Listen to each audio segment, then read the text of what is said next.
అమ్మవారి దయతో ప్రజలంతా సుభిక్షంగా ఉంటారని జోగిని అంజలి అన్నారు. మెదక్ జిల్లా కొల్చారం మండలం అప్పాజీపల్లి గ్రామంలో ఆషాఢ మాసం చివరి ఆదివారం పురస్కరించుకొని బోనాల ఊరేగింపు అంగరంగ వైభవంగా జరిగింది. గ్రామస్తులంతా అందంగా అలంకరించిన బోనాలను భక్తి శ్రద్ధలతో పూజించి డప్పు చప్పుళ్లు, శివసత్తుల పూనకాలు, పోతరాజుల విన్యాసాలతో గ్రామ నడిబొడ్డు నుంచి గడికోట లక్ష్మీ నరసింహస్వామి దేవాలయం మీదుగా మొగిలి చెరువు సమీపంలో ఉన్న మత్తడి పోచమ్మ అమ్మవారికి బోనాలు సమర్పించారు. ఈ కార్యక్రమంలో బోనమెత్తిన జోగిని అంజలి మాట్లాడుతూ ఆషాఢ మాసం ఆదివారం అమ్మవారికి అత్యంత ఇష్టమైన రోజని అన్నారు. ప్రజలంతా బోనాల కార్యక్రమంలో పాల్గొని అమ్మవారి కటాక్షం పొందాలన్నారు. ఈ సందర్భంగా మహిళలు అమ్మవార్లకు నైవేద్యం సమర్పించి మొక్కులు తీర్చుకున్నారు. ఎస్ఐ మహమ్మద్ గౌస్ బోనాల ఊరేగింపులో పాల్గొని యువకుల్లో నూతన ఉత్సాహం నింపారు. ఈ కార్యక్రమంలో మండల గౌడ సంఘం అధ్యక్షుడు గజని వెంకటగౌడ్, ముదిరాజ్ సంఘం నాయకులు కన్నెబోయిన ధనరాజ్, తిమ్మక్కపల్లి నరసింహులు, గోపాల్, గ్రామ ప్రజలు, యువకులు అధిక సంఖ్యలో పాల్గొన్నారు.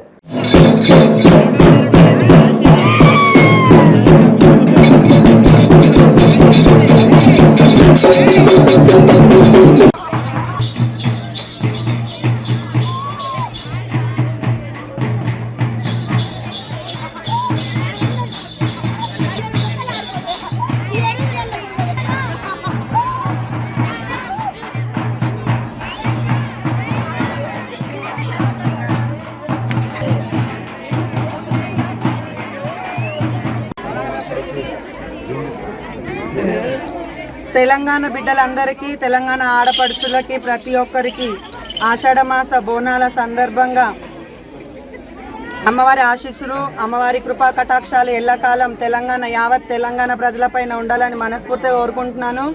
సో ఈసారి కూడా ఆషాఢంలో చివరి ఆదివారం అయినటువంటి అమ్మకి ఎంతో ఇష్టమైనటువంటి ఆదివారం, ఆ రోజు అప్పాజిపల్లి అనే విలేజ్లో అమ్మవారికి బోనం సమర్పించడం జరిగింది. చాలా అంగరంగ వైభవంగా బోనాల కార్యక్రమం నిర్వహించారు. గ్రామ ప్రజలు కూడా మాకు సహకరిస్తూ, సాటి శివసత్తులకు సహకరిస్తూ వాళ్ళు కూడా ఎంతో ఉత్సాహంగా ఉల్లాసంతో అమ్మవారికి భక్తి శ్రద్ధలతోని దీపధూప నైవేద్యాలు సమర్పించడం జరిగింది.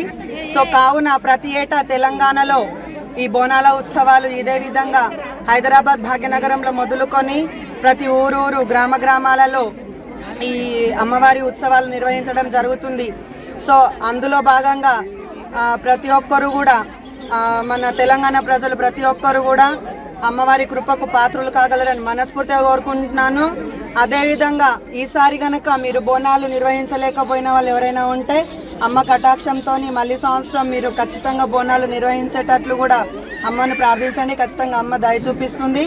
సో కావున యావత్ తెలంగాణ ప్రజలు కూడా సుభిక్షంగా ఉండాలని మనస్ఫూర్తిగా కోరుకుంటున్నాను.